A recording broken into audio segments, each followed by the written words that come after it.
Just yeah, and that's a great question. I think overall, with playing the Chiefs as an offensive player, you have to know that everything that's possible is possible.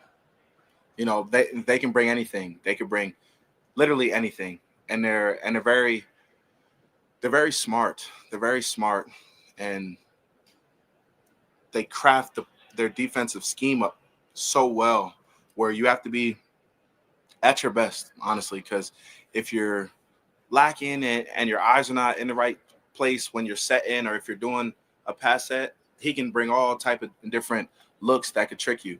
And when it comes to playing fronts and people and coaches like this with a lot of experience, you just have to be ready, because you might think, oh, this is a look where it looks like the defensive end and the defensive tackle are going to run a game, but nope, they won't run a game. They'll run uh, a linebacker to pick you and run this way and fake you this way and really go out in coverage.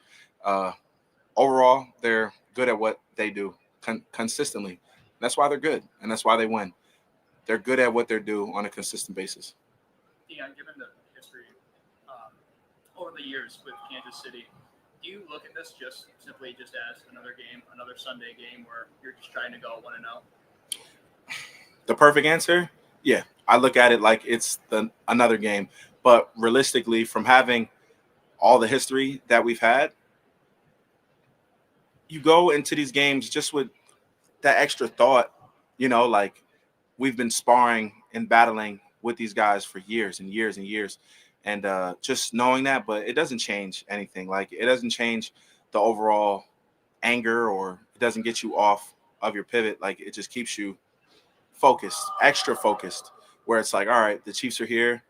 Cool. They're the real deal. All right. Not that no other team isn't, but you just look at them with just a little brighter star, because they're a good team and they win Super Bowls and they win games. Right. So you have to know who your opponent is. Like, this is not a regular dude, as a analogy. Like, this is not just a regular boxing match. This is, in a way, Floyd or Mike Tyson, guys that win and find ways to win. Well, that's why I ask. Is Yeah. We talked to Josh and Taryn and you guys who have been through the years of this battle Yeah. between the two teams, and everybody's told us your goal is just to go 1-0. It is another game, Yeah. but when you have to approach it with that mentality, though, how difficult can that be because of all those things you mentioned, of just the heatedness between this rivalry? It is difficult. Like, we have the core of it as just go 1-0, but within the core of the picture and that you're drawing, the 1-0 is in the middle. You still have all of the other things that make the picture. But yes, that is in it, and it is hard, because we're competitors and we want to win. So, like, we don't just forget about what happened last year or the year and before, the year before that or the year before that. Never. Like, we understand that it's shootouts every year. It's good play after good play, good defensive play after good defensive play, good offensive play after good offensive play, and two great quarterbacks doing, MVP style things consistently. So we understand who we're playing. We understand what we have to do.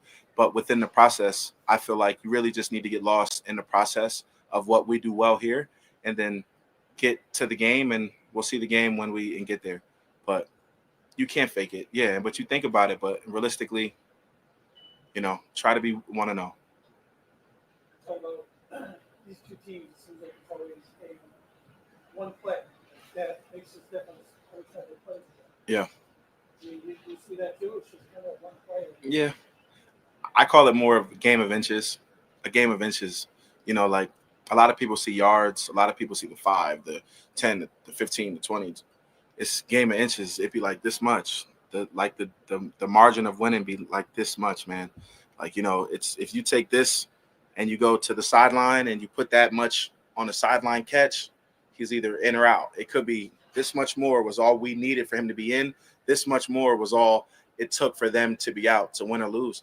And whether it's a QB sneak, like whether it's a first down, second down, third down, fourth, punt, goal line, a safety, anything. It's a game of inches. And we understand when you play good teams, it's always going to come down to the inches and not the yards. You have to do just as much to gain an inch as well as it's just as much to gain a yard. And if you understand ball, like, you can understand that. But it really is a game of inches.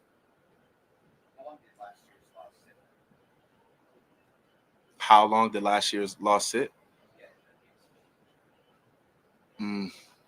Shoot, it's still sitting now.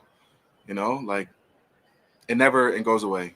It never goes away. When you're one game away and to where you just want to be, right? When you're one play away from where you want to be, when you're 1 yard away from where you want to be, a half an inch where you want to be, right? Like you don't forget about it, but you think about it and you just keep it in your back pocket and, just let it sting a little bit. And think about it like all the time. But I let it go for the most part. Like it's not like a heavy hat, it's out of there. But, like we just know that the Chiefs are just one of those teams that it's a part of our history. It's just a part of our course here. It's just a part of our history when this thing is all said and done, when I'm long gone and the Bills look like a totally different place.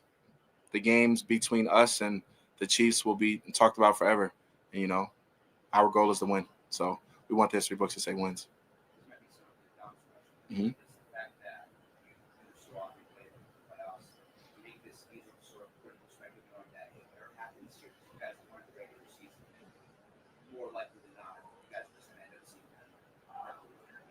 Yeah.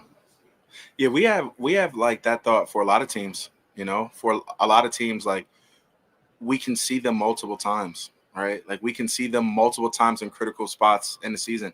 And coming in, like we think about that with the Jets, the Patriots, and the Dolphins.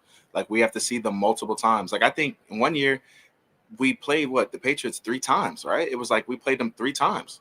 So like we've been here and seen that happen.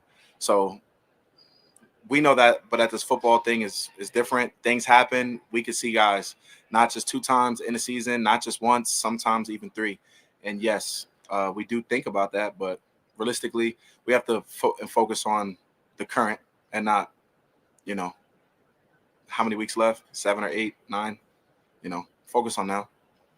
Dion, you mentioned going up against the defense like the Chiefs, where Spags can move players around and muddy the coverages. As an offensive lineman, how do you make sure you're not being fooled by what you're maybe seeing? Communicate. Get on the same page with communication. Because even if we do get confused and we're on the same page, we're on the same page. And if we're on the same page, we'll probably have a better chance of blocking the right people than if one guy is on page 3 while the next guy is on page 6 or 7, right? Like you want to be on the same page and let's all write the same story on the same page. See what happens. Did we get a plus or did we get a minus?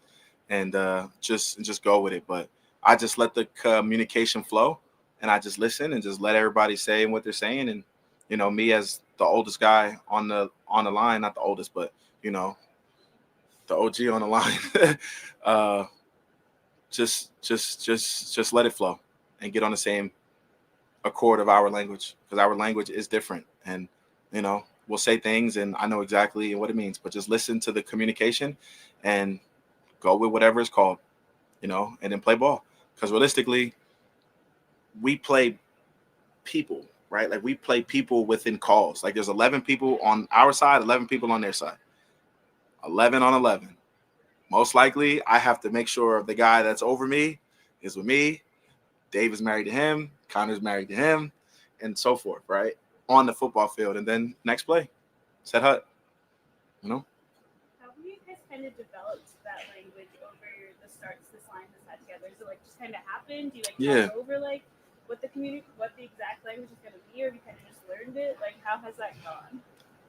More so like how does it form is what you're asking? Yeah. Yeah, I'm so glad that you asked it because, this one right here was kind of more serious, like interview.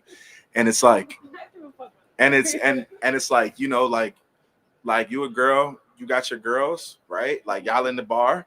If y'all talking about this guy or something like that, like y'all might say, or something like that, and be like, yo, that's my dog or something like that, right? Like you never know, bro. But like what I'm just saying is over time, you're gonna form a type of verbiage with your people, right? Like you with your family on Thanksgiving and Christmas, like you and your brother might have or sister, y'all might have a little lingo, like, bro, what's mom talking about, right? Like kind of like that. And we're a bunch of grown kids that make fun out of the smallest things. But I'm glad that you asked that because my brain started spinning, and I feel like Dion. So I appreciate you. Is that kind of like something though that you guys like? How often is it where it's like, oh, okay, like we have to talk over that communication, or you guys feel like at this point you're like all on the same page and like don't, like Yeah. how fluid is that? I guess. Hear me break down the question. I think it starts as the term, maybe, and then it just flows into what it flows. And what I say to Dave ain't the same as what Spencer is saying to Osiris, and what Osiris is saying to Connor, what Connor is saying to Spencer, and what Connor is saying to me. As everything jumps, everybody has their own type of thing. Like if I'm saying something, Dave knows I'm not talking to you, so don't even think about nothing that I'm saying, because one, this play has nothing to do with you. I'm talking to Connor, and if I'm like talking to Connor, you never know. I might say pizza dough or something that you might be like, what did he just say? Yeah, I just said pizza dough, right? So now the world might know that what pizza dough means something, but does it? Who knows? Who knows? Who knows? You know, you know.